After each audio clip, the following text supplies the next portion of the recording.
welcome to Bondcast, James Bondcast, the only show that dedicates itself to the critical and comical dissection of every movie in Ian Fleming's 007 film series once a month for 24 consecutive months, where we will be discussing one James Bond film per month in chronological order, leading up to the eventual release of the 25th entry in the James Bond series, which still, as of this date, is unnamed.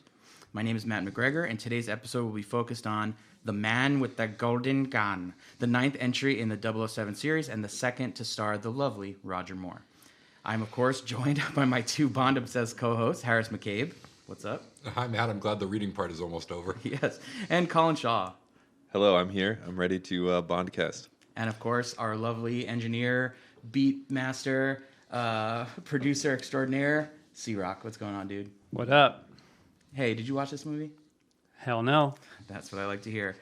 All right, so here we are. We're talking about Man with the Golden Gun. I'll let you guys jump in, and I'm going to look up something real fast. I have to say, we've been sort of reviewed on Reddit. Oh, God. Yeah.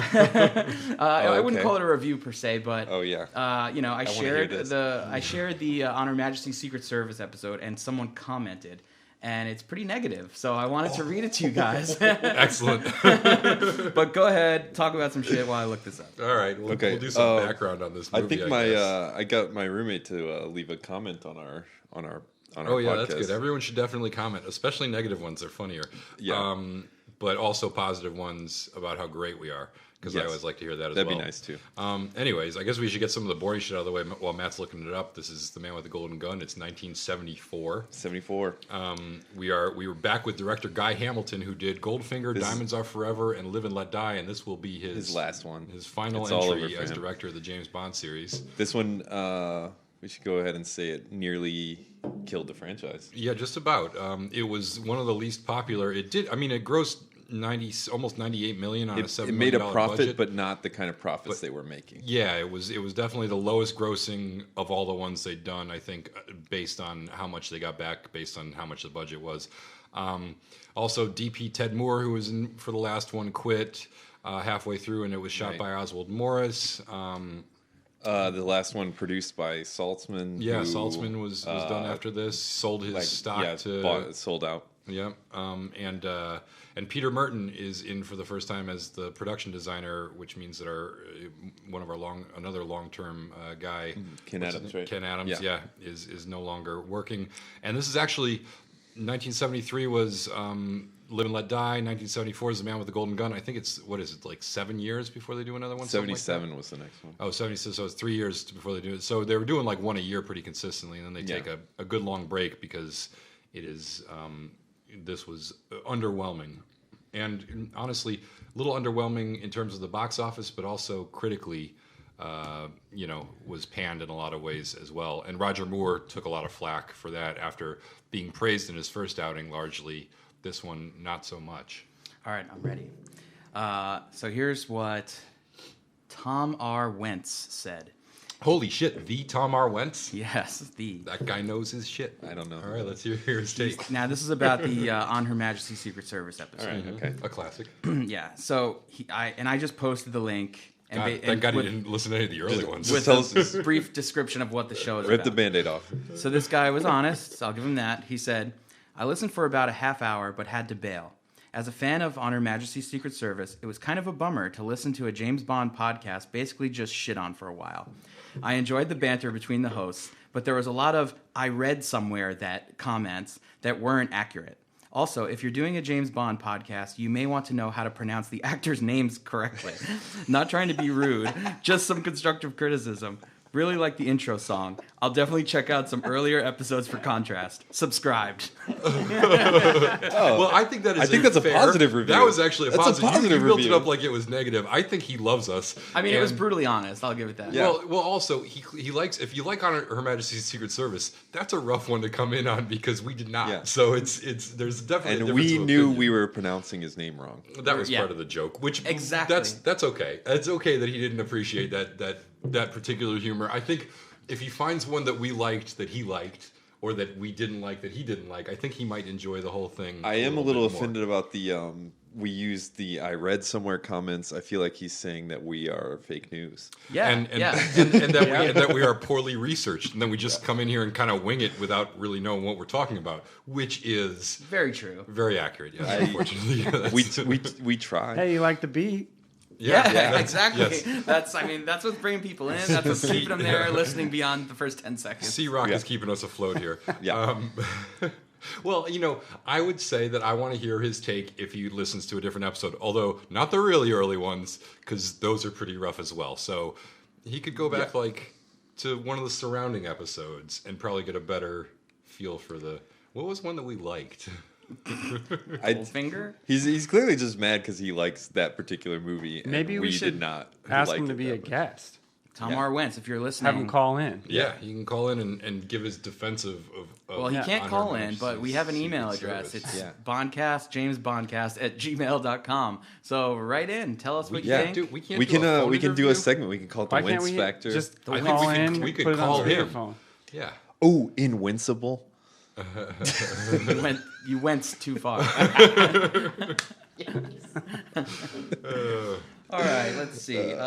In taking notes for this movie, I tried to do our thing where we break it down by segment, and I literally wrote gun barrel sequence, and everything else is just willy-nilly kind of written. Oh, so, good. Yeah. So you're all over the place. I just watched the movie twice, and I watched it once today also. So it's like I took notes based on our thing, and I feel like I'm the only one who's holding up our new format here. But anyways, gun barrel sequence. Do we even have an opinion on that? I feel like maybe we could take a break with the gun barrel sequence for the next couple one thing of is, movies. I know, It's not any I know as the different. It's Roger all the Moore, same. there's one later in the Roger Moore ones where he full on has bell bottom tuxedo pants. Well, let's But talk I don't about think that we got one when there we yet. get How to do you know that one. when we've only seen up to Matt. I don't know. Let's I had a dream. Let's hold In this that dream, for- I had seen all the Bond movies. Listen, if he was wearing bell-bottom pants in this one, we should talk about the gun barrel sequence. But if he's not, we should just go. His pants are getting more of a bell bottom already, though. As the We're 70s full on in the progress. 70s, and as they progress, we get bigger collars on the shirts, This is what, 1974? bigger lapels on the tuxedos. Speaking of, and bigger we're already getting bell bottoms bigger, on the We're already pants. getting bigger collars and wider ties. He's getting wider ties. bigger, and wider they're ties. going to get wider still, but right now they're very wide. I would love to talk about the suit jacket he wears in the end of the film, but we're not there yet. Well, let's. I just want to throw out something. Hold your horse. Just since we're on the Roger Moore difference from Connery thing, since we don't really have we're not doing a new Bond. We already talked about Roger Moore last time. I am annoyed by the cigar smoking. I don't know why. Yeah, It's like they decided they want to differentiate him by making him smoke a cigar and not a cigarette, and now he's smoking a cigar like all the damn time. I and he think looks this like is a one of clown. those things. So okay, like one of the things about this movie is like Roger Moore didn't like the direction he was getting. And I think one of the things they tried to do was like, we are going to establish our Roger Moore as James Bond character with the things that make him the character. So I think they stuck the cigar in his hand more, A like new just signature. before, yeah. Business, they call it in the business. Yes, they gave right. him some business with a cigar. That was Exactly, gonna be his more thing. business with cigars, and All they right. just and still it's like early 70s. You're still not getting people who are like, maybe tobacco is bad. You're not Right. You're not and, getting and that it's yet. fine that he's not smoking a million cigarettes. I just think the cigar looks lame, and it doesn't feel very Bondy. It feels very like I don't know, like Like they place it in his hand just before they yelled Yeah, action. it feels tacked on. right, exactly. And it's a little like boys clubby, like millionaire in his loft counting his money or whatever, and not like not like suave. Cigar doesn't say suave secret agent to me, and yet he's chomping on one in like half the movie, which is annoying. Yeah. All right, let's talk about the cold His open. breath probably smells like shit. Oh yeah, absolutely. Moving on, the cold open. Where are we? Thailand? Yeah. No, we're Yeah. we're on an island. Scaramanga's Island. We don't know. Scaramanga's Island. It's in reality it's off of Thailand. Yeah. Yeah, James Bond Island. They've named. Yeah, it they've now since. called it James Bond Island for the tourists. And we meet Scaramanga, who is played by Christopher Lee, and his girl Andrea, and Andrea Knick-Knack. Anders. Yeah. Knick-Knack, yeah.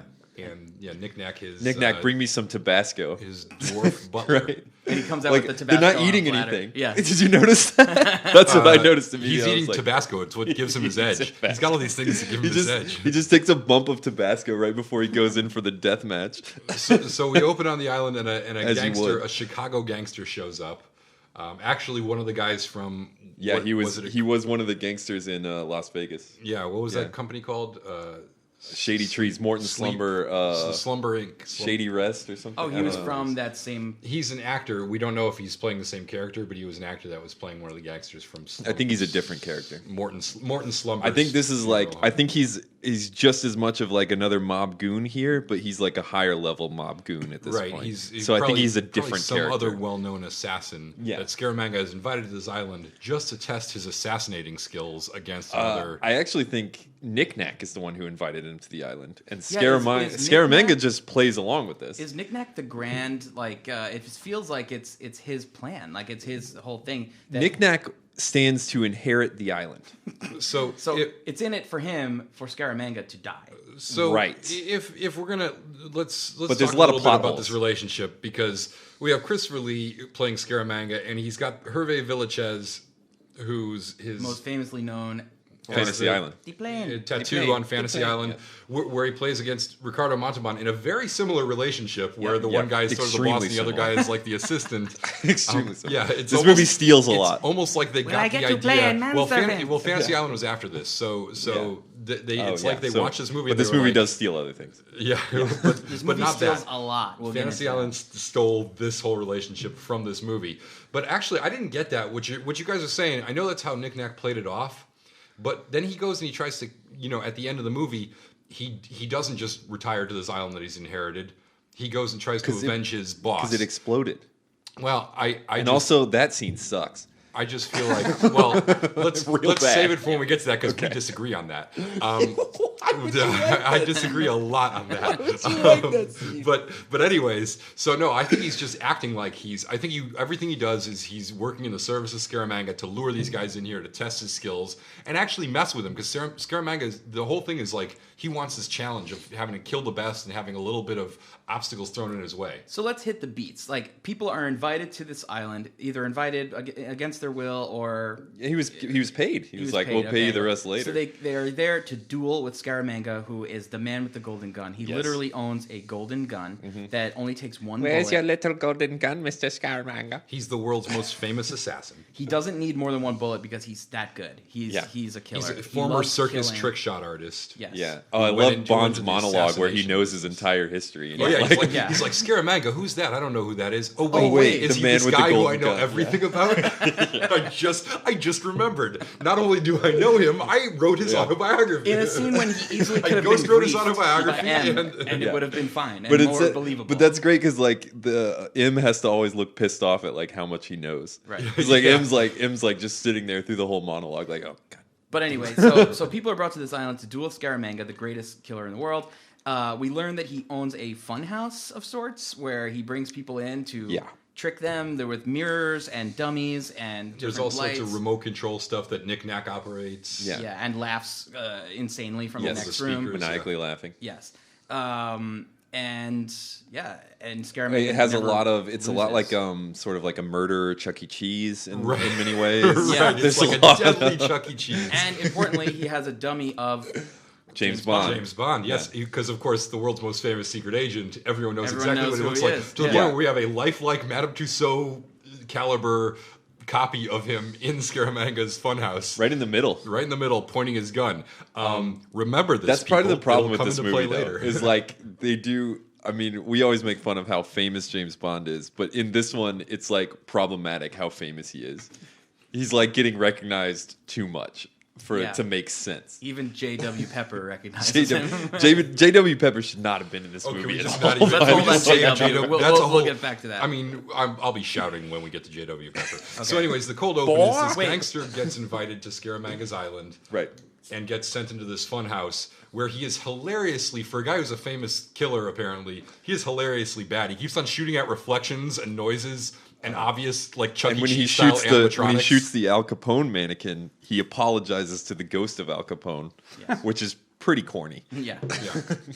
And we learned something. There's one other detail that we learned about Scaramanga in this scene. The nipple, the third nipple. He's got a famous third nipple. Here it is. We were it's a looking up third distinguishing nipples before the show started. I think we looked at like maybe over 50, or at least I looked at over 50 pictures of third nipples. Yeah. I learned Mark Wahlberg has one. It's very small though. It looks like a mole. Most of them look like moles, and none of them, very few of them actually look like real nipples, and none of them look like the other nipples that the people have, which means the James Bond movie is kind of accurate because their third nipples in this movie are so fake looking and different colors, and you can see like the seam of the prosthetic and everything. Like, it's not great work. What's the movie where someone has a third nipple but it's actually gum?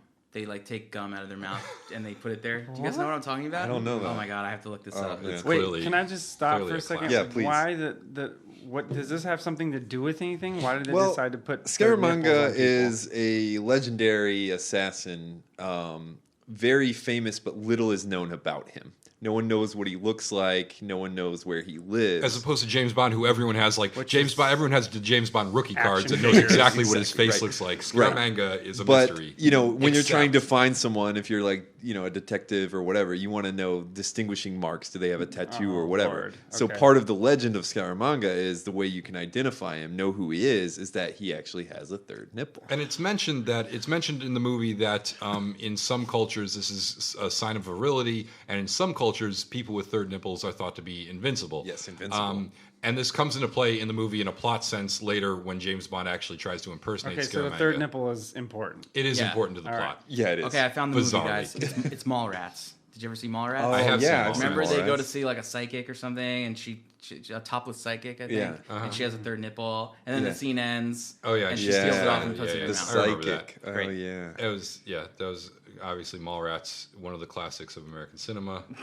I've repressed almost the entirety of that movie deep into my subconscious. Sorry, Kevin. All right, Smith. back to nipples. All right. So cold open. What do you think?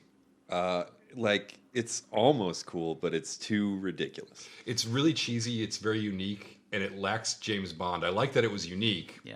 But It's got really great sets. It's Yeah. it's a cool idea. It's a cool a great location. Yeah. Once again, Christopher villain. Lee's a cool actor. Yeah. Honestly, I was thinking about that. Like, his character doesn't make sense if you look at as we go through. We'll talk about the plot holes. So his character doesn't make total sense. But just seeing him perform as any character, you realize this is a good actor. Yeah. But at the time, he wasn't super famous. I mean, I would Right. argue that he was ever, super famous. Like, He we know was him from famous Lord of the for- Rings, and he from- was most well known at this time for doing the Hammer Dracula. Dracula films, which he was very well known for. But he was sort of pigeonholed into that. He's Ian Fleming's cousin, and I'm sure you guys all know that he was actually suggested by Ian Fleming for the role of Dr. No in the first movie, but they had already cast the part by the time Fleming made the I like suggestion. the other trivia where Roger Moore found a bat cave offset and took him to the bat cave, and he says, "Okay, now command the bats," because he was famous for being Dracula. What a dick. But Roger Moore was fun behind the scenes on this one, I think. Did you read the one where he jumped in the river because they told him not to, and then he jumped in the river again on accident, and he realized there was a bunch of dead bodies underneath him? You didn't read that? I did read read that, that. yeah. Okay. It was Yeah. like what the locals did to Yeah, like- criminals or something, or just like No, did if the you dead? I think if you couldn't afford a funeral, like a just real threw you- funeral, Tossed you in they the just river. tossed you in the river, Yeah. which is sad. All right, let's move on to the song and the Right. opening titles. So the titles are by Mo Binder again. It's Naked Women. Mo Binder? Maurice Binder. Oh, I call him Mo. I'm We're- tight. They're tight. Yeah. At this point, we've been through several movies together. Yeah. Naked women underwater, it's but pretty not good. not underwater like swimming. Naked Any women third just nipples? Seen, Just puddle, seen like underwater. ripples. We see lots of nipples in this. I don't know if there's a third one, but there's definitely Yeah. You there's always definitely see usual heavy too. nipples in this movie. Yeah. There's fireworks, silhouettes of women dance. Silhouettes. dancing It's over this fireworks. typical Yeah. formula. It's it's kind of very interesting. formulaic. They're trying to vary the visuals a little bit, and this sort of is okay, but it's par for the course at this point. It's getting kind of tired. I don't know if you guys read this. I read that Alice Cooper actually has a song called "The Man with the Golden Gun," and it was supposed to be used for this movie, but it got rejected. They chose this song instead. The song is by Lulu. She's a famous Brit pop musician, best known for another movie song called "To Sir with Love," which I'm sure you guys are more familiar with. No. Can you sing What? it? No. If you wanted the sky, I would ride across the sky in letters that would soar 1,000 feet high. to serve with love. No, never heard that. That's never. I mean, I love that you just did It's that. from but a Sidney Poitier movie. I Okay. don't know what you're talking Well, about. anyways, so her name is Lulu, and that's the only other song you might know her for, but apparently not. This segment has been Harris is old. I So what do we think? What do we think? I of don't think Lulu's this song is good, but I like it. You know what I mean? Like, I don't think it's good. Yeah, I kind of. I love. agree. I kinda just get what love you're the one part where it's like.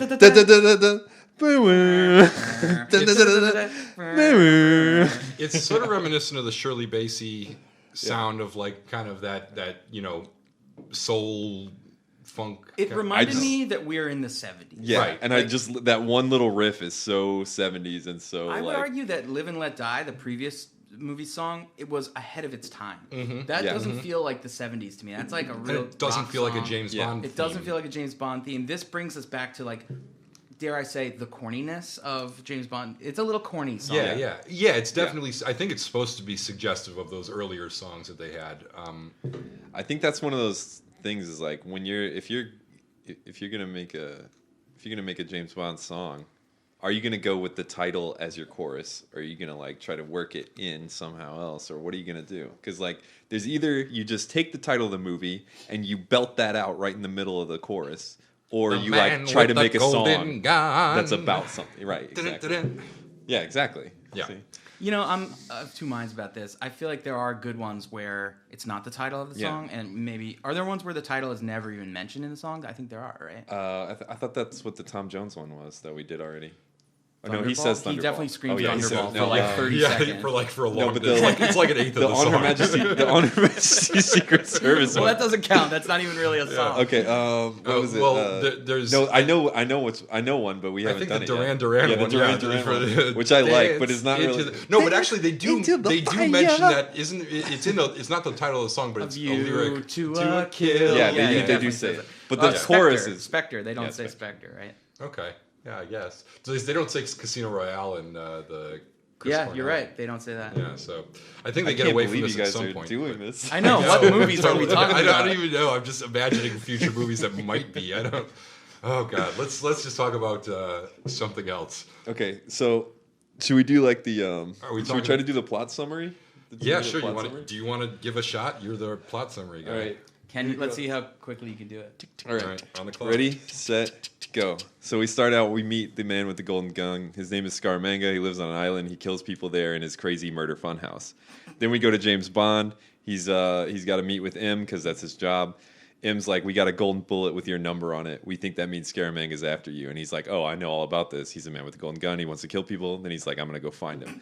He goes to Moneypenny. He's like, Moneypenny, you know that guy who died by a man with the golden gun? Where did he die? She's like, Beirut. He goes to Beirut. Finds a golden bullet. He goes to Q. He's like, tell me where it came from. He goes to the guy who made the bullets. The guy who Lazar. made the bullets is like, I don't know. He's in Macau. I just take the money. yeah. Yeah, he's in Macau. Sorry. I don't know. I just take the money. So he goes and he finds the woman who takes the bullets. Then he extorts the woman for information. Who was Miss Anders, who we saw? Yeah, in the Miss beginning? Sanders. He like Scaramanga's girlfriend. yeah, he leans on her for the information, and she's Literally. like, yeah, Leans on her. Hard. he leans on her hard. And then oh god, I'm losing it. Bottoms up. Oh yeah, and then he goes to the Bottoms Up Club. Man with the golden gun kills someone else. He's like, I don't know what's going on.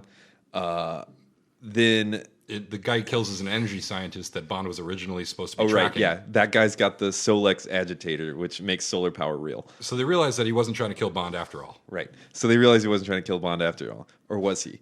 Then Bond goes for the Solex agitator, and Scaramanga kills the woman. Then Bond's mad, and they have Lieutenant Hip.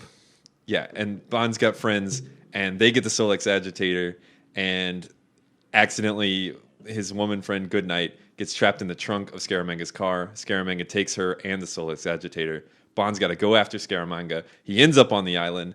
They have a little meal, a little meet and greet, and then they throw down for the battle royale of like killing each other in the murder funhouse.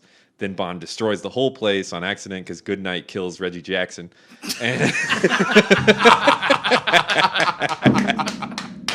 and then they escape on Scaramanga's cool boat, and the midget tries to kill them, but he puts them in a suitcase. I don't want to make too many corrections here because that was good. excellent. That was solid. That was Excellent. 2 minutes. It was an excellent effort. Not a boat. It's a junk. It's Scaramanga's junk. He kills him on Scaramanga's junk. That is a boat, though. That's just what they call it. It's a schooner. I mean, that's another Mallrats reference for you. Nice. Also, we missed a couple of, I think, important things. First of all, he's got he one of his guys that he liaises with in Bangkok, in Hong Kong actually originally, and then in Bangkok, is a police guy named Lieutenant Hip, who is a local who becomes his like bodyguard buddy, who doesn't get murdered, unlike many other James Bond sidekicks in this thing. Does he come back? Hey, let's bring him back. No. He's working for the British. He's our man in Hong Kong, is what M says. Absolutely. Oh, I forgot about the boat. Okay, so that was another thing you forgot. And you also forgot about the dojo, which was also awesome. The dojo, totally important. And Mary Goodnight, who was another sidekick who you mentioned. Name's not Mary, it's something else. Oh no, it's M. Yeah. Mary Goodnight. Yeah. But all in all, a great job. So let's fill in some of these blanks here. Let's talk about his sidekick here, Lieutenant Hip, who was brought in for this movie because the year prior, Enter the Dragon, the Bruce Lee film, had come out and was a huge sensation. Yep. And martial arts movies were huge. And much like how blaxploitation movies had blown up, and as a response, Hold up, I have a theory here. I think every Roger Moore movie was made in a response to something that was popular in popular culture. I'm not going to say every yet because I would like to see us bear out, but I know 3 of them absolutely. So far, it's true. Yeah. So far, it's true. Yeah, we've seen blaxploitation in Live and Let Die, and now we see Kung Fu. a Kung Fu movie. I mean, this was going to be shot in the Orient probably either way. But then it's once they clearly were doing inserted that, into the second they act, decided, hey, can we throw some kung fu fights in here because this is really hot right now? So as a result, at one point, Roger Moore is kidnapped by Nick Nack and High Fat. High Fat. I didn't include High Fat in my plot summary. Yeah, the background is High so Fat. So High Fat is the one who wants the Solex agitator and hires Scaramanga to kill someone else to get it. But really, Scaramanga just wants the Solex agitator. And to kill which people. is really confusing and part of why the plot is kind of bad. Yeah, so anyways, High Fat lets Scaramanga become his partner and thinking that he's really the boss and Scaramanga's the employee. And then at one point, Scaramanga's like, I'm the guy who knows how to kill people and just kill them. But they don't make it clear. Scaramanga would have had to have that been his plan all along. But they don't make it clear either way. Let's not dwell on Scaramaga's plan. Also, if that is his plan all along, that would lean us towards thinking that Scaramanga's end game is to face off with James Bond. But the golden bullet was sent by the woman because she is tired of being the mistress-master relationship with Scaramanga. Right. And she wants to escape. You always get so much more out of these movies than I do. Yeah, no, actually, I was really puzzled by who sent the bullet, and then I was like, oh yeah, it was the woman who sent it to fake like Scaramanga was trying to kill James Bond. Yeah, which and sets their all the dialogue emotion, is hard to understand sometimes. Yeah, Her it's and him. insanely complex. Once again, it's so confusing, and it really, if you think about it, none of their motivations make any real sense. Because we find out at the end that the whole island is powered by the Solex agitator, which he didn't have until the end. Exactly. He lives on this island where it's so. But he blew up a plane with it. Wasn't that cool? That was cool. Oh, you know what was cool about the plane? With the going back to trivia that plane stuff. Was cool. The plane was cool. Also, some guy was like, "I want my plane to be the plane in this movie. I'll fly it to you from America to Thailand." He flew it from the United States to Thailand. And then they blew it up. Yeah, I guess so. I think they probably blew up a model. But the plane is cool. It is it's strange. A seaplane. It's a seaplane, but a strange looking one. Usually, when a seaplane touches the water, I don't know the terminology like of pontoons. The pontoons touch the water too. But I noticed these pontoons were like higher, so really just the middle of the plane was like touching. had a boat hull on the bottom, right? And then it slows down and it just like goes up onto the shore, which was awesome. Yeah, it was a pretty dope plane. And honestly, flying into Scaramanga's Island in that area of Bangkok with all those weird little rock formations and stuff, it was pretty surreal. It was great looking. Once again, which there's another plot hole because the Chinese are apparently watching this the whole time, even though they're not in Chinese waters, or they are in Chinese waters, or they aren't, or they are. We're not sure because. But as the plot usual, doesn't make sense. Amazing locations, great sets. Yeah. Is that the typical shit? But it was, but the plot was absolute gibberish. No, well, I will say this: that like the whole time I was like, wow, this set and this island and everything is like really cool and unique. And then they have the end scene, the cliche thing of Scaramanga explaining his entire plan to Bond and showing him how everything works and not just killing him. But he pushes a button and opens a door, and there it is. It's like your classic James Bond villain lair, just like big, almost like factory. Are you talking about the generator thing? The generator. Reggie Jackson's. Let's talk about the sets for a second, because these sets were I think, one of the stronger James Bond movies in terms of the production design of the sets. Okay, because there's a sunken ship in the Hong Kong harbor, and it turns out that they're using it to disguise a secret service base underneath. And this is an actual ship. So what they did is they took the actual ship, which is slanted because it's wrecked, and then put regular flat floors in it. So you've got this Tim Burton-esque, everything is. I think it's like the HMS Queen Elizabeth or something like that. It's some actual ship that ended up being scuttled in Hong Kong Harbor. Ship. It's a real ship that's there. The wreck is there, and it's also where the Hong Kong branch of MI6 has their headquarters. And when you get inside, it's like they're all standing on level ground, but all the background is slanted because the ship is slanted. It's really cool looking. Amazing sense. Cool. Also cool, Scaramanga's Funhouse is kind of cool. It's got a lot of trippy shit in there. It'd be cool if it wasn't too over the top. It is very over the top. Well, the house that he has, his little gym. Well, his solar plant, the whole, everything, his whole thing, sci-fi, futuristic, it's really awesome. And then the dojo, I thought the dojo was really cool too. And this is something, pretty good. This is where we shoehorn some kung fu into it, because High Fat, Scaramanga's partner, also owns a martial arts academy. And High Fat's mansion is cool. Yeah, High Fat's mansion Except is cool. it's really so.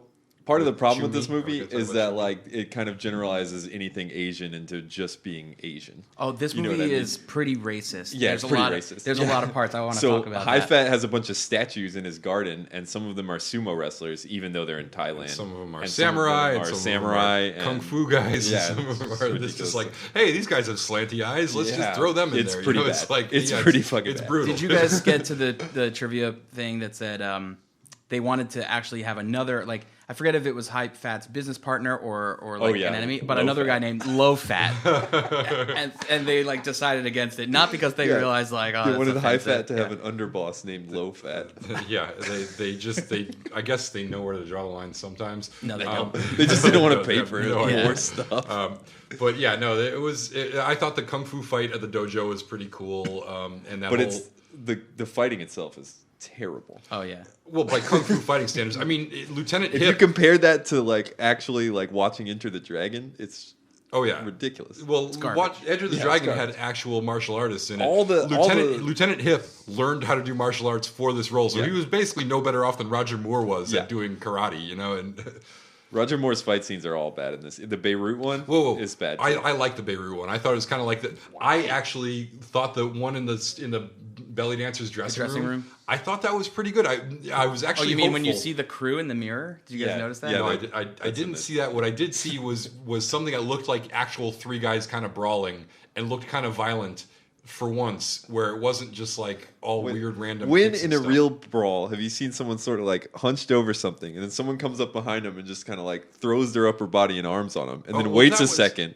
And then gets elbowed. That and was then the weird old guy that could barely, the weird old bald guy who could barely do anything. I was talking about more like his bodyguards. They had a pretty good. Okay, they had a pretty good. I did read that was real blood because he accidentally caught a punch. Well, they actually had but most of it looked. I was optimistic that we were going to have good fights for once because Connery had a couple of good ones and Roger Moore really hasn't, and that was the first time that I was like, oh, this is kind of a brutal, badass fight. And then obviously it ended kind of lame, and then also every other fight in this movie sucked, and it was like fake karate. But I mean, I'm not gonna lie, James Bond movies aren't really known for their fighting. Right. It's more the action set pieces, which this movie has a few of. Should we get into some of those? Or I do want to comment about the when he finds the belly dancer who has the golden bullet that he needs for ballistical analysis.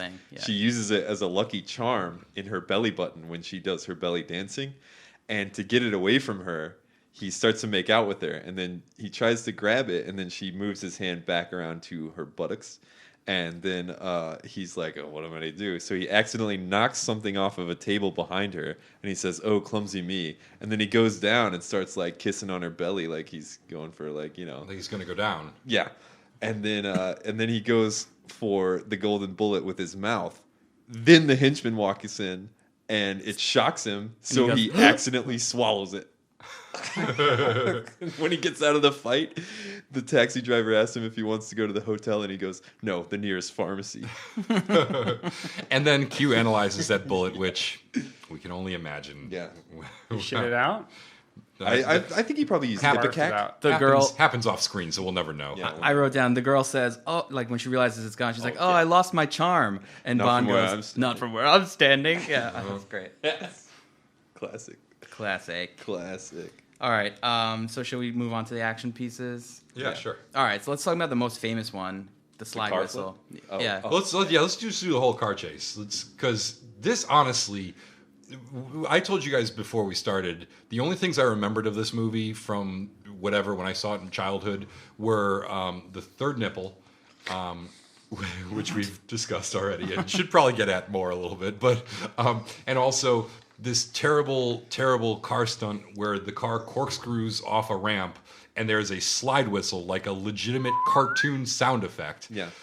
That The stunt is cool. is so inappropriate that I was It's like, real. this They is did the it movie for with Real, yeah. cheesy, stupid it's sound really effects in a it. car doing a barrel roll. So I was blown away by how good this car chase was. Like from the beginning, like the stunt is totally like balls out, awesome, crazy corkscrew jump stunt that I don't think I've ever seen in any other movie. It's all paid for by AMC, which doesn't exist anymore, I'm pretty sure. Yeah, but like all the car crashes and the car chase, Not American movie classics, American motor cars. it was a legit solid chase sequence car stunt. I was like, oh shit, like I have done this movie a disservice in my memory by thinking it was shitty and cheesy because it's a good. I liked it. You know what enjoyed made this it a lot chase worse?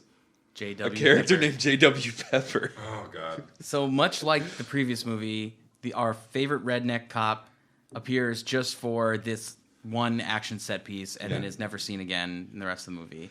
Yeah. Somebody said awful. the thing that we all hated the most about the last movie, they were like, hey, that was great. We need more of that. Let's have this Louisiana cop somehow be in Thailand. It's literally the same guy. The same Yep. guy The same playing guy. the same character, the same racist cop. He's All right, even quit. more racist. All he's talking Yeah. about is you little pin. He you calls little brown every pinheads." Asian person a pinhead. Pointy heads. Pointy head, Yeah, sorry. little pointy Little brown pointy heads, yeah. It's like, oh my god, he's like insulting their culture nonstop about like, oh yeah, Oh, they're that's- wearing pajamas. you wear Pajamas. Yeah. pajamas. Yo, it's so brutal. You wouldn't be late. You'd be able to get to work on time if you wouldn't get out of your pajamas.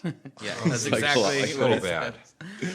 And he becomes like tobacco basically leaking almost out a of his legit mouth. Bond sidekick eventually. Like where Okay, he's, so like, helping him out. he's shopping for an AMC for some reason in Thailand. Why is he in Thailand? Never mind. He's shopping for an AMC vehicle there. Oh, Bond needs a car, so he's going to hop in. And then, are we going to go for a test drive? And then Bond drives. Slams Bond through the says yes, glass. drives it out of the thing, and starts chasing them. and of course he recognizes Bond. He's like, "Oh, you're that You're that British secret Bond." agent. You're that man. secret agent. That British secret agent. He knows so much no, about it. that English secret English, agent. yeah. So it's awful, and Yeah, but it mars what is otherwise a very good chase. I mean the best part is when he says "boy" a lot. But yeah. Yeah, so when Bond is about to do this sick car jump, he's like, "We're not gonna do that," and Bond's like, "Oh yes, we are, boy." Yeah, between And then they do a that and barrel like roll. the amount of times that they use the word midget in this movie. Oh yeah, Yeah. Yeah. yeah, they say midget a lot. To his face and stuff. It's Yeah. pretty harsh. He defeats him by putting him in a suitcase. I feel like it was kind of a different time. I feel like I don't know this for a fact. I feel like that was almost like an acceptable thing. I think, like that yeah. This wasn't, one's one of the more sexist ones in my opinion as well. Oh, well, let's talk about his treatment of women. Okay. Oh, yeah, let's talk Goodnight about that. is like supposed to be this sort of comic relief character where she has good intention, but she always gets in Bond's way. Well, but the do you way know that the comes history? across, She's a character that appears in the books, and she's in multiple times. Yeah. right? She's his secretary. They in the introduce book. her in this movie as if she's been around. Like, he refers to her as... They know each other. Like, they know each other, exactly. Yeah. But yeah, she's supposed to be good intention, but kind of, I guess, either clumsy or whatever. It's like if Bond was and partnering she kind of with, gets like, in his way. Inspector Clouseau. But the or way it comes somebody. across is that he hates her because she's an idiot and she's less than him, basically. Like, But like Moneypenny, all she wants to do is sleep with him, too. And she can't wait for her turn. right? Yeah. Yeah. Yeah. Oh yeah. There's a part where he hides her in the closet while he bangs another. Oh yeah. Oh, so there's a scene where, and it's really brutal. So it's basically there's two Bond girls in this movie, two main ones. There's Maude Adams. They're both Swedish. They're both Swedish models. Maude Adams is one. She would later pop up again as Octopussy because they couldn't get enough Maude Adams in this movie. Who's Maude Adams? Is she Mary Goodnight? She's the other one. She's the other one. She's or whatever. Yeah, Andrea Anders. Yeah. And then Britt Eklund is the Swedish model who plays Mary Goodnight. She was married to Rod Stewart. She was also married to Peter Sellers. She was married to Rod Stewart? I believe so. No, she wasn't married to him. She dated him for a long time. Oh, okay. Which, and then, interestingly enough, I didn't know this. She ended up married to Slim Jim Phantom, who is the Who's that? well, I'm about to tell you. Slim Jim Phantom is the drummer for the Stray Cats. Who was I think 19 years younger than her when they married in 1984. She was 42. He was basically in his early 20s. Nice. And they stayed married for a long time. And I'm sure she looked good at 42 because she looks good all the time. Yeah. She is an attractive woman. She's probably best known for. Wait, is this Maude or is this? No, this is Britt Eklund. Britt Eklund. Mary Goodnight. Yeah. She was in Get Carter opposite Michael Caine. She's probably most famous for her role in The Wicker Man with Christopher Lee and Peter Sellers, which is a great. It's an excellent movie. Yeah, she's actually. This is a terrible role because it's just totally thankless, and she's such a dummy and she's so incompetent. But she's very charismatic and charming in it. You can sort of see why she was a sought after actress. But I mean, like. You read the behind the scenes stuff, and they're like, we need to toughen Bond up, but that means like making him more of an asshole to these women. To women, yeah. And and in the casting, it's like, oh well, she really wanted that part, but she didn't really get the part until she did the bikini audition. It's like, this is in the trivia facts. Yeah. But there is a scene in the movie where he is in the process of seducing Mary Goodnight. She's finally going to get boned by Bond, which is her greatest dream, apparently. They're in his bed in his hotel room. They've given me a lot of training, but nothing could prepare me for night and nighty. They're in his hotel room, and then Maude Adams shows up, and she wants to bone Bond. So when she goes into the bathroom to freshen up, but he needs to bone her for information. That's when they reveal an important part of the plot that she's the one who sought him out because she wants to get away from Scaramanga. And he's got time to let Goodnight leave the apartment so she doesn't have to be in the hotel room when he bangs her. But he won't let her leave. He stuffs her in the closet, so she has to be sitting there in the closet while they have sex. It's pretty bad. Classic Bond. It's pretty bad that the whole thing is like Maude Adams is like, I am helpless without finding another man to kill this man. Oh, and also, how did you remember how he meets Maude Adams? He breaks into her hotel room while she's in the shower. A scene Roger Moore did not want to do. And then he basically like watches her get out of the shower. He beats her up. And twists her arm behind her back. He twists her arm behind her back, threatens to break it. He's about to break it. She's like, no, I'll do it. And then he smacks her. Somehow Connery could kind of get away with this. Roger Moore definitely looks like, uncomfortable when he's doing it. Yeah, he's like, this isn't my thing. I didn't want to do that. They made me do it. Can't I just make some funny jokes and arch my eyebrows a lot? Right. Like, this is more my speed. I'm not really the tough guy Bond. No, he said literally, I believe Bond's character would have tried to charm this woman, which would have worked because, like, okay, another huge plot hole. That's all she wanted anyways. Right. Like, she wanted Bond. She's like, I really just want to get away from Scaramanga. You can have me if you want. As long as we're talking about Bond girls, I just want to mention there is one more.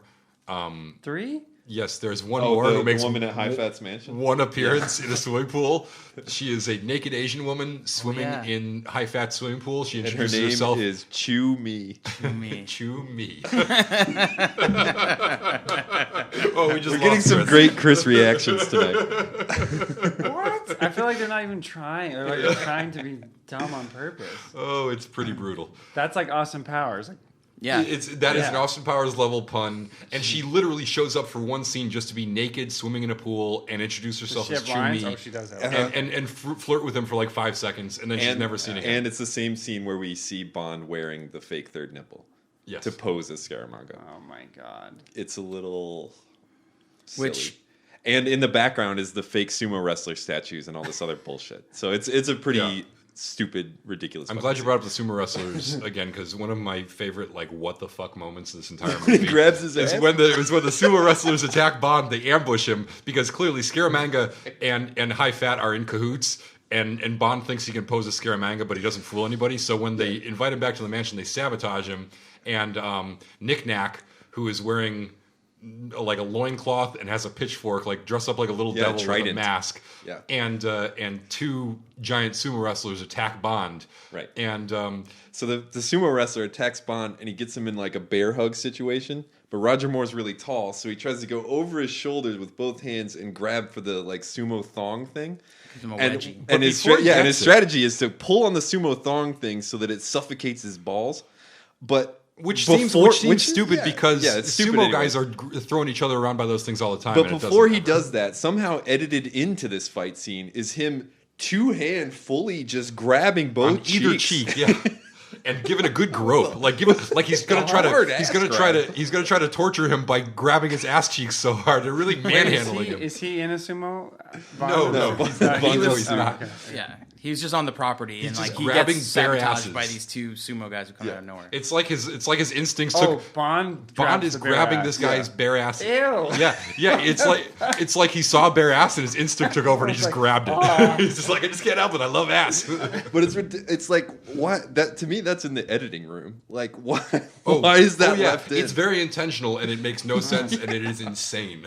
Like why'd you leave that in?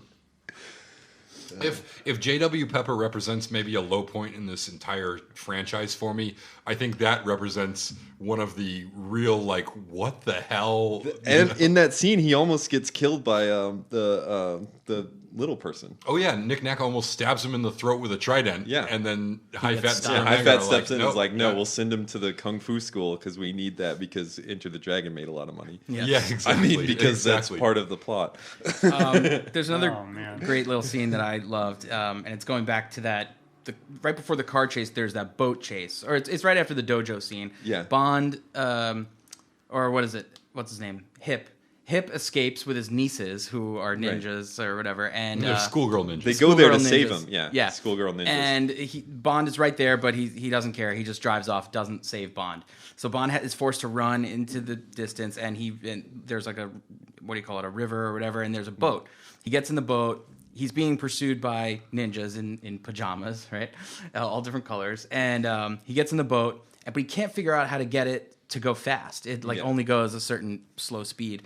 And nearby, there's a little boy selling trinkets on the street, and this is supposed to be like a famous river market that I think is still there. Oh, really?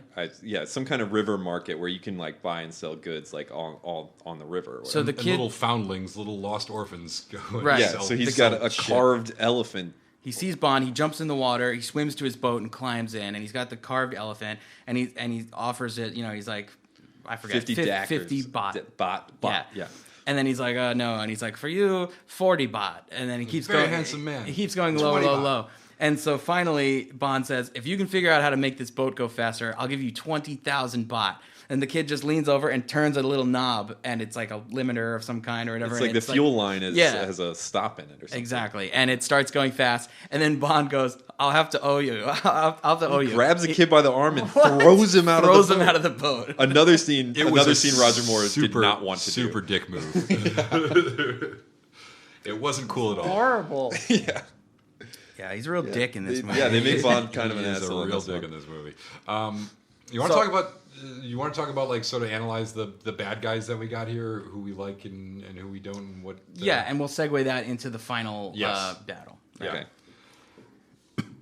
So besides Scaramanga, who we've talked about at length, we've got Nick Nack, who is Herve Villechaize had an interesting life. He was raised by a couple of artist parents. He's French. Is he French born? He's not alive anymore, right? No, he had a kind of a tragic. So what happened was he had an interesting life.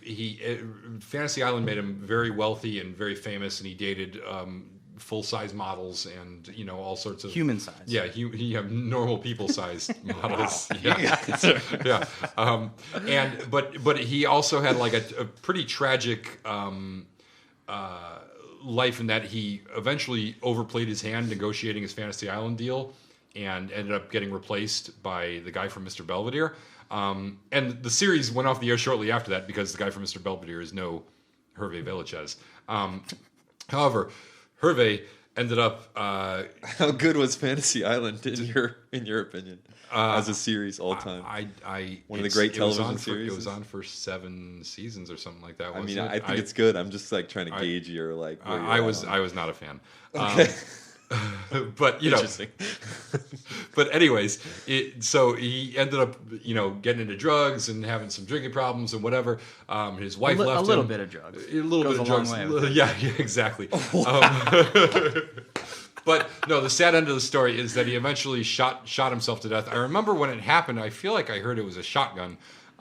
But it's hard to imagine how unless it was. It could have been a Walther PPK. It small was, gun. Yeah, but he shot. Wow. But he shot his dead. He shot himself to death. Man. That's horrific. I didn't know that. Due to they say it's I read he got hired on this film. When he got hired on this film, he was living in his car in L.A. Yeah. I think he had made the jump to because he had been working a lot. A Mini in Cooper, other things. probably.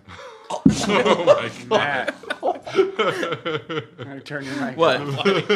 That's your last warning. Too big? But anyway, so yeah, it was very sad. And, it was mostly due to health issues. They say because he had a small body, but he had normal sized organs, and as he aged, they were putting a lot of stress on him, and he got to the point where he couldn't, he was in pain constantly and had trouble sleeping. Oh, like the opposite of Under the Giant. Right. Yes. Yeah. Exactly. So it was. So basically, very sad end to a pretty talented actor who really did a great job in this movie. I thought, and it was a lot of fun. Because I thought Nick Nack was actually probably one of my favorite henchmen, and I didn't really realize that. But then when I was watching the movie, I was like, he was damn good at this, and he had some fun scenes. The final scene sucks so bad. Wait, we'll get to it. Okay. and we will, because I have a totally. I will fight you. Okay. What about that suit that Bond was wearing when he flew in on that seaplane with that jacket with those red stripes? Anybody not else with remember me the on suit. this? I Okay, I'm going to did show you a not. picture. Look at that jacket. Oh yeah, that is. I remember thinking that's too That is hot for where he is. He's probably Well, sweating. Yeah, way too warm for a wool But blazer. it matches the Murder Funhouse really good. It does. Yeah. That is true. But then he switches it to the black jacket because he poses as the mannequin. You want to just jump right to that? Just the grand finale. Yeah. So let's try to get the details. So what's her name is kidnapped. Goodnight. She's Right. in the trunk of the car. Oh, we forgot to mention one of the cooler things. So the end of that chase sequence we mentioned earlier How did they get it away? ends with the car Scaramanga's car pulls into a barn or what was it? Yeah, it's like a a barn.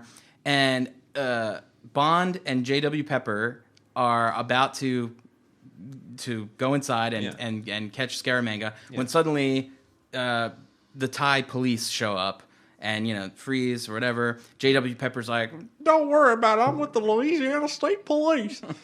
This is my I'm gonna exercise my authority. yeah." So they put handcuffs on him, and Bond is kind of distracted. Meanwhile, we cut to the inside. We see the car, and Scaramanga's flipping around some of the gauges, and they're becoming something else. We don't quite know what's going on. All of a sudden, we cut to it. Now the car has wings. It's on adhered to the top of it, and it's a plane. It converts to a car plane. Right. So it spins around in this barn. It has enough room to Big ass barn apparently. No, Yeah. it goes out of the other side of the barn. Right, but it they make a point to show that it turns. It drives a little bit In this inside the airplane barn. hangar sized barn. The door opens and it takes off and flies away. Mary Goodnight on the radio, she says to Bond, "I think we've stopped." She doesn't feel the vibration of the plane Right, or yeah, hear the wind. Yeah. They make her look dumb again. Right. She opens the trunk and she's like, They make it appear that she can't read. She is illiterate. She is a It's pretty bad. spectacularly dumb character. It's pretty fucking bad. Yeah. So anyway, Bond has to go to the island to save her. She has a tracking device on her, and that's how they know where she is. Well, she was putting the tracking device in On the the trunk of car, the car. that's right. And then Scaramanga just tossed her in. That's right. Because she was bent over the trunk to put the device in, and he just tossed her. Yeah. So she's there, and then you're right. They have a dinner, right? Of course, Or a luncheon. This is It's kind of a luncheon. Brunch? Yeah. brunch, yeah, island brunch. Yeah. This is another classic example of the James Bond trope where the villain could easily dispatch Bond, anytime. But instead, they sit down to talk about how he's evil. Yeah, and and he he has explains how many the whole- times could Scaramanga, who is a sharpshooter who is the best shot in the world. The shot he makes to kill that guy at the Bottoms Up Club is literally impossible. Yeah, with a pistol from like a custom-built pistol 100 yards with a away, tiny bullet, and nails the guy in the forehead. From more than 100 yards. There's two like solid headshots in this movie. I was pretty impressed. And the opening scene when he this kills movie the gangster, doesn't have good blood effects though. It's it like, does. Between the nipples and the blood effects, the makeup is terrible. Yeah, it's bad. Yeah, I was very nipples, surprised. Chris. Very surprised. There's with a the lot of violence. nipples. So at what point does she get into a bikini? I feel like her in the bikini is very. So no. The whole time she's on the island, she has free reign to go on the island because she can't go escape, anywhere. Yeah. So she's just chilling in a bikini And he because just has the extra main bikinis. part of the island to hang out at is the beach. Is the beach? Yeah. So she's in a bikini, which is she takes down Reggie Jackson, which is a great move. Also, they think we His think name only is Nick. Craw. That's what they say. I'm never gonna call him that. You know that. No, Reggie Jackson's definitely fun. So like the character's name is what is Craw. it? Yeah, the character's name is that, but I call him Reggie Jackson because he looks exactly like Reggie Jackson. Basically, he's the only guy. On. So Scaramanga's Island, and he's got this massive base, and we've seen Bond villains in the past have these massive bases with hundreds of guys in jumpsuits and helmets and all sorts of shit. Scaramanga keeps it lean. He's got Knick Knack, and he's got this guy who looks like Reggie Jackson, who is apparently some kind of solar power engineer because he runs the solar power plant there, and also kind of a little bit of a thug because he is eyeball fucking Britt Eklund for a long time. He makes some kind of weird creepy move on her, but then he gets distracted by having to do stuff. Can we confirm that it's not Reggie Jackson playing? It is uncanny. He's a little heavy set for Reggie Jackson. He's a little fatter. But the haircut and the face are basically. If you put a pair of sunglasses on him and like an A's cap, it would be like, yes, done. A's or Angels. Since he's already an over-the-top ridiculous villain, it makes it so much better. It's like, I got two henchmen. One of them is a Fantasy Island guy. The other one is basically Reggie Jackson. But Reggie Jackson's character exists for one purpose, and it's because like they needed a way to explode the hideout, you know. Yeah. And so they have these solar. No, what is it? It's like it's liquid helium stored in a vat, and that's supposed to thing. keep the science does not make sense at all. So there's a bunch of vats of liquid helium. And the Solex agitator generates so much heat that they need these vats of liquid helium to keep the whole place from blowing up. But if anything goes into the liquid helium and changes the temperature of that liquid helium at all, the whole place will explode.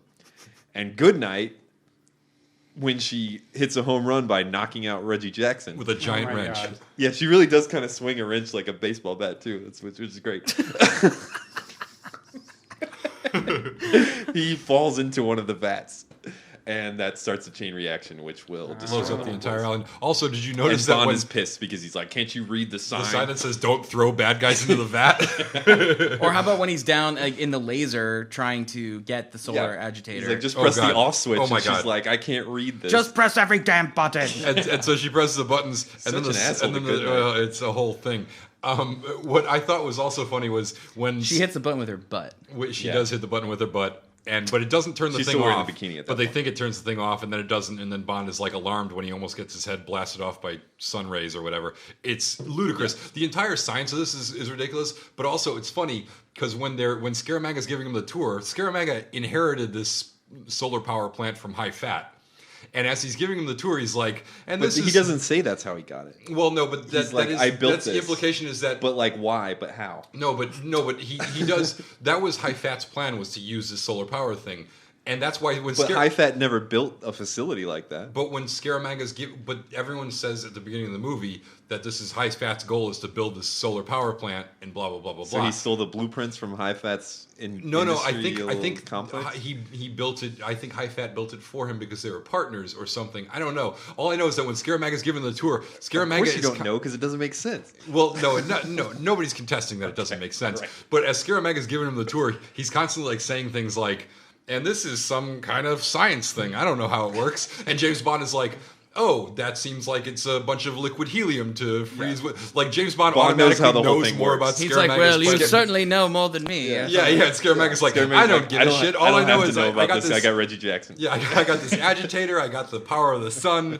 It's all working out great. Everything's coming up Scaramanga, and Bond's like, yeah, you should probably pay more attention to this shit. And all of a sudden, Bond is like a scientist. He's like, yeah, well, solar power needs to be cooled by. So let's talk about I love the ridiculousness of that character so much that it's like when I'm watching the movie, he's like in a Yankees uniform. He can't get over it. He can't stop. We'll never move past Reggie Jackson with Colin. let's talk about the duel.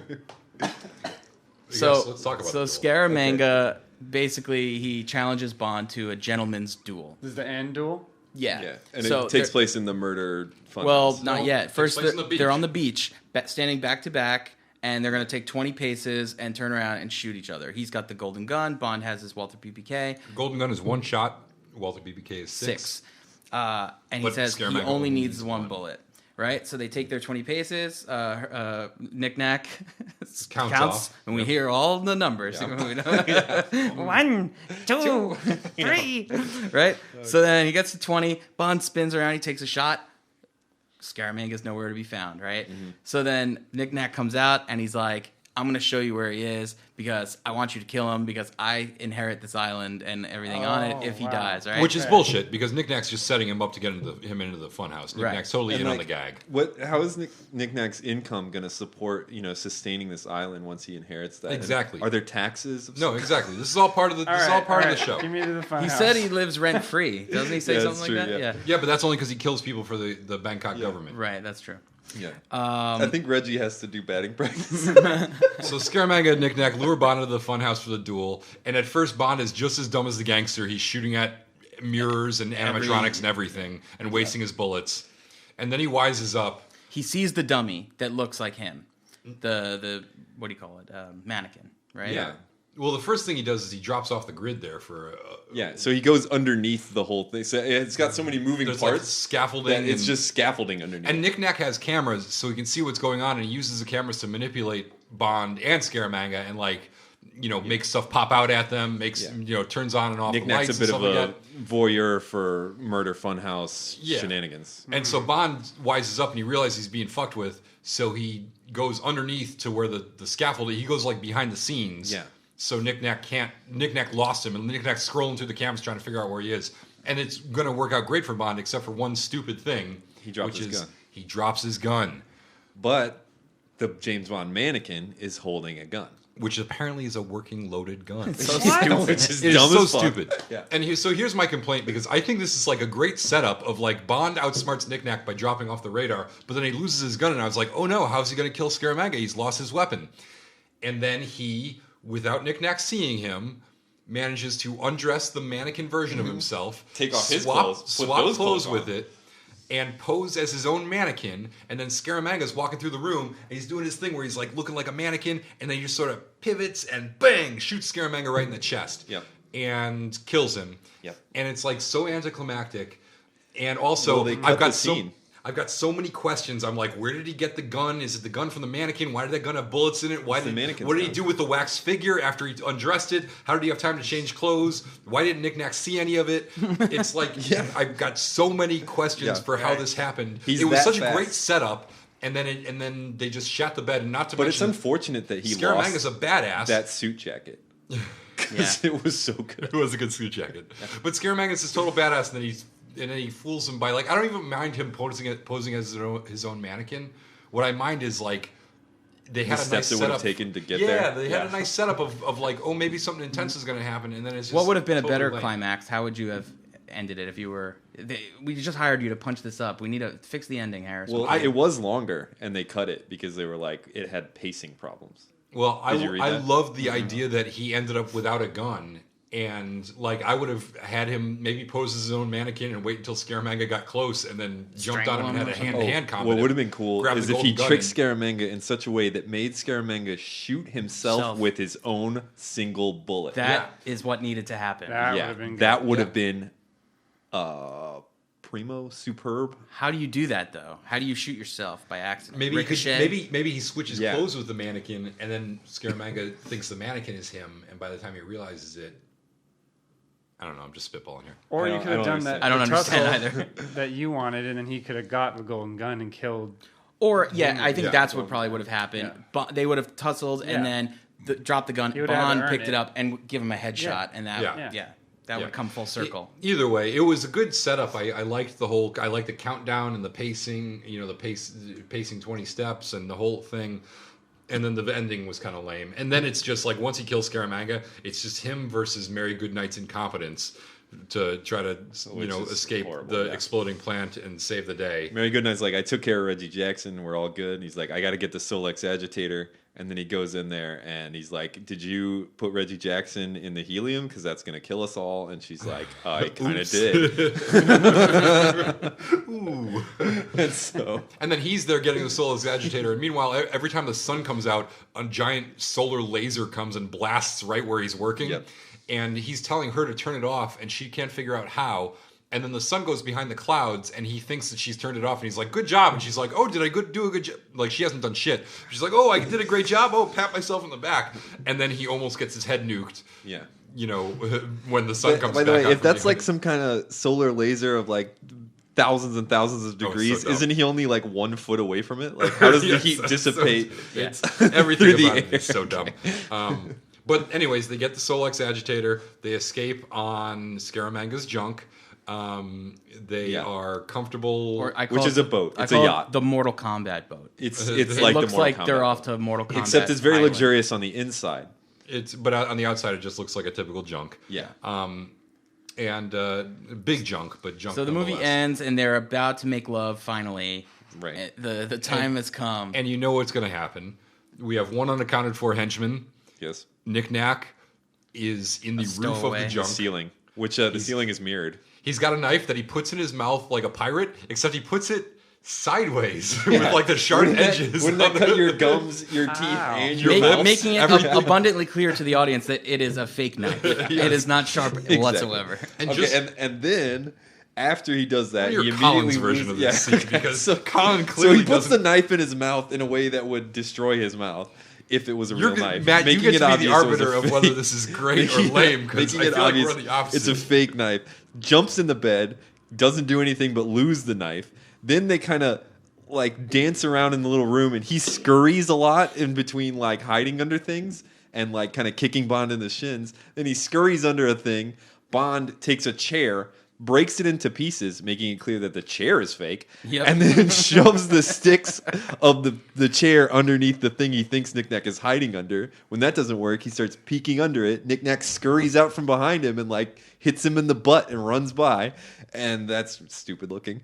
And then Knick Knack runs up onto the bar, goes to the wine rack, and starts grabbing bottles of wine, which you can already see are fake because as soon as he grabs the first one, it breaks when he grabs it, and you can see there's water coming out of one of the other ones onto the other bottles. Then he just starts throwing them at James Bond, and James Bond takes the chair sticks and just starts hitting home runs with them, and they burst into a million pieces, making it again clear that they are super fake. And then he keeps doing that until there's glass everywhere. And then James Bond grabs a suitcase and puts him in a suitcase. At which point he says, he says something like, it's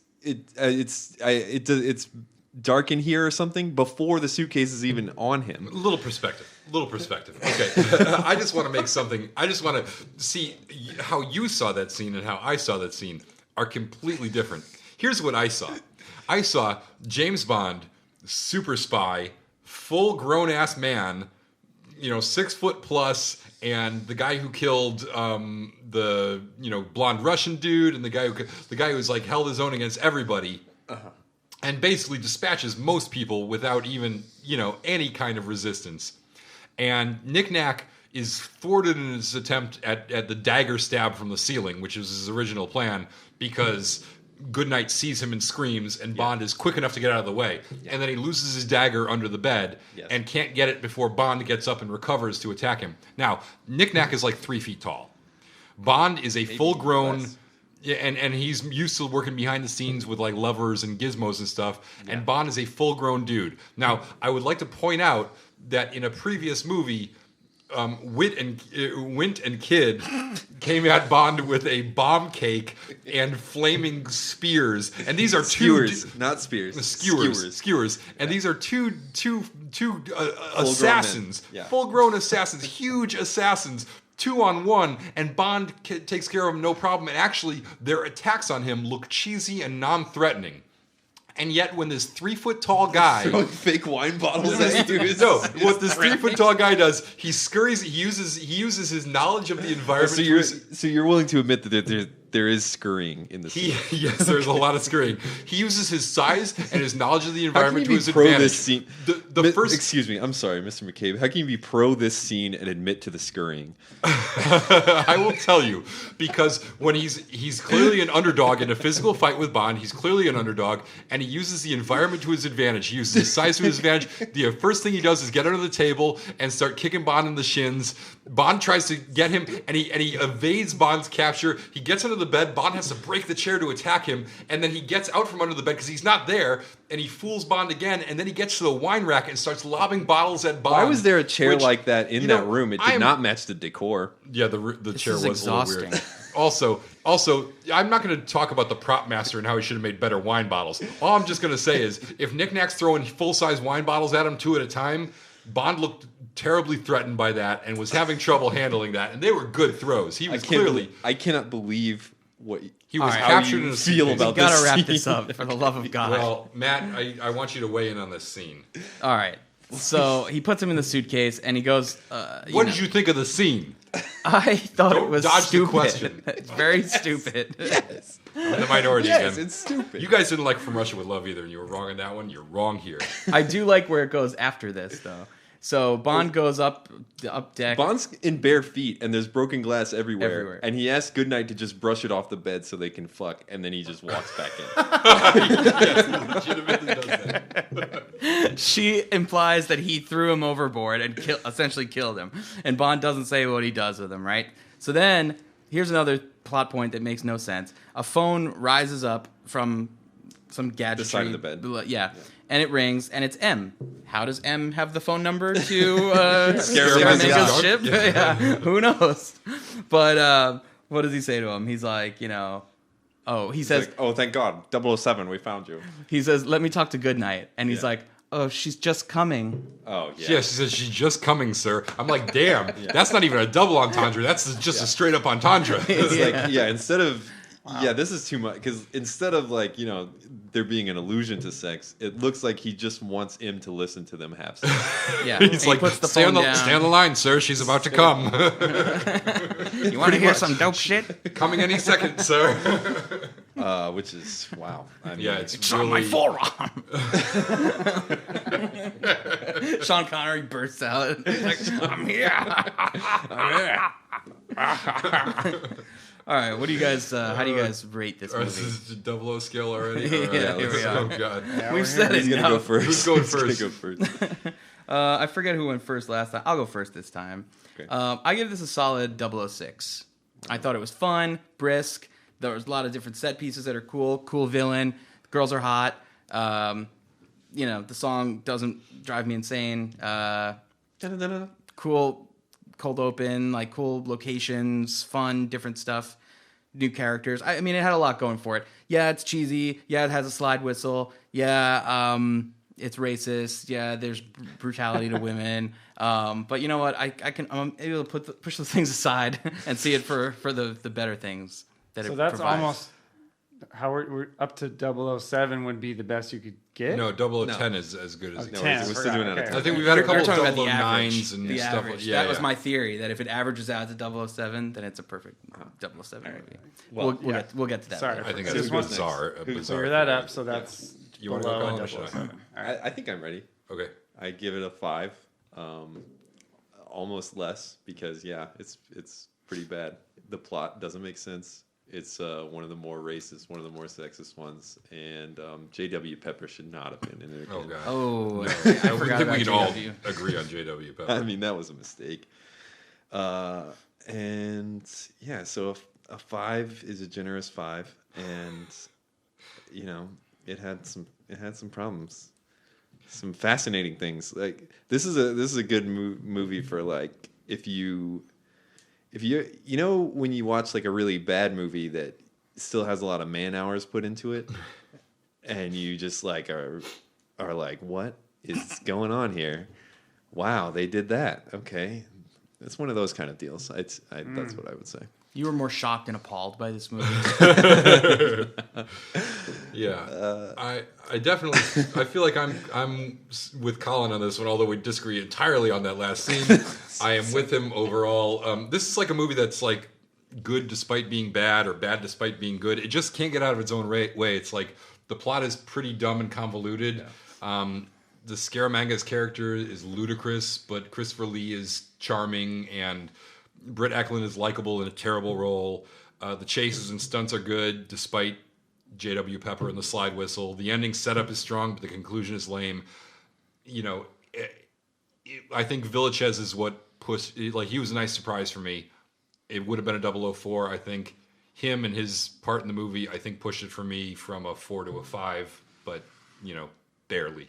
So it's a very I think with his 6, it's going to be rated higher than I think any of us would have regarded it. But I think Christopher Lee's good. I think I might drop down to a 5. I forgot about J.W. Pepper. He really bugs me. Can we go 5s all around? Yeah, sure, 5s all around. Oh, and I think that even that is kind of generous. But it's got its good points. It's just got some really bad ones too. And Christopher Lee and Roger Moore are friends in real life. Well, they were. They're both fucking dead. Well, now they're friends in the afterlife. I said were. Oh, I thought you said are. You gonna make me feel bad about that after all your jokes Everyone's about dead in this movie. Little It's person. sad. Yeah, it is sad. So you picture them having a James Bond reunion in the sky. License to Watch. I guess. Yeah. Maybe. I don't know. Watch all the other ones first. I mean, I would say like.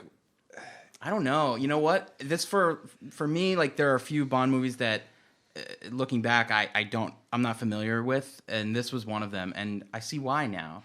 I don't know. I feel like you could YouTube the slide whistle part, and you've seen it. Here's the thing. If you wanted to see the Murder World or something, I wouldn't watch it again. Just watch Enter the Dragon. Don't they have? Yeah, definitely watch Enter the Dragon instead of this movie. Like, there's a lot of better movies to watch, but if you want to watch a James Bond movie and you've seen a lot of the other ones, this definitely watch it before On Your Majesty's Secret Service. Sorry, Wentz. What else does this steal from? It heavily steals from Enter the Dragon with the maze, the like funhouse kind of thing. Don't they have that? And the Kung the Fu. island, the kung fu, the boat, and the kung fu. Oh, you just reminded me how awesome Enter the Dragon is, which is still kind of cheesy in a lot of ways. But oh my God, Jim Kelly and what's the name, guy? The stuff they tried to steal from it. I mean, that island is really cool. Yeah. Like, if I was in Thailand and I was, They had some cool shots, quite a bit of time. I would from like an to airplane. go check. Oh yeah, great In photography. fact, as long as you're recommending other movies, watch Enter the Dragon and then watch that director's follow-up called Jim Cotta. It's amazing. Okay. It's just absurd. So, so you both gave it a license to watch. No, I said YouTube, the one cool part. Oh, so Yeah. so I'm a No, tiebreaker. That's a Listen, no. I'll go with whatever the prevailing. Yeah, you're the tiebreaker. Oh fuck. I'll say this: I went this let's not far think about it having too not much. seen this movie, and the only like Bondish thing that I feel like I missed out on as a Bond fan was that there's this J.W. Pepper connection or like thing that they build, and I don't feel like I missed anything in having missed that. I think missing Knick Knack and the man with the golden gun. I think, Well, I got the those are- man with the golden gun from Goldeneye. He was a okay. character you Yeah, could play. guess. That gun, if you get shot with it once, you die, which is not accurate. What's also weird about GoldenEye the game is that they so Knick Knack wears a little bowler hat and a jacket and like a tux. And they no, said you're that, thinking of No, he does. He does. And they said that in original early drafts they were making him like a cousin of Oddjob from the earlier from Goldfinger. the idea for his And they were character was dressing him a up as miniature like a tiny Oddjob. Oddjob. Yeah. What's funny is that in GoldenEye, the video game, Oddjob is tiny rather than being a big 6 foot tall wrestler like he is in real life. So it's weird that they kind of turned in that video game. They turned Oddjob into Knick Knack or like some kind of Oddjob Knick Knack combo. Interesting. Which is dumb, but also kind of fun in the game. Although I always thought that was kind of annoying. It's cheap. Somebody played it as Baron Samedi, who was like 7 feet tall. I hated It's having cheap to to- shoot it's some cheap little to be tiny Oddjob, guy. we Yeah, all know don't that. be Oddjob in GoldenEye, guys. Okay, so I see. For me, it's like if I was talking to myself, I would give it a license to watch. But there's a lot of people that if I was talking to them, I do not think I should give it a license to watch. And this is a conflict for me because who am I? And like, why am I so different? And where do I fit in this world? Well, it's a license to watch for other people. Well, right? let's not have an existential crisis here, Colin. Let's just tell the eight listeners out there. I'm freaking out. Whether they should possibly watch this. Might be the last movie or show, not. guys. Yeah. I'm freaking out, man. You're killing us here. It's just, All right. Yeah, probably. License to watch if you're flip a brave. coin. Or no license to watch. No license. Okay, no license to watch. There. Because we're gonna probably give other bad ones a license to watch. License to watch. But if for you really votes. like bad movies, then license to watch. This wasn't quite bad enough. All right, that's our show. Thanks for listening. Did we get enough nipple talk in Mercifully there? over. Yeah. If you like what you're hearing, please rate us God 5 bless you if stars you on like what you're iTunes. Subscribe to our show, then unsubscribe, then subscribe again. The more you do that, the more subscriptions we get, oddly enough. Give us a shout out on social media. Get your friends to subscribe and help us spread the word of Bond. Bond will be back in The Spy Who Loved Me. An actual good movie, I think. Right? I remember it. I mean, I watched it. It's Roger Moore. I watched it after I watched it. Nobody does it better. All right. Nobody does it better. We should say this. It's a great song. All right, take us out, Beat.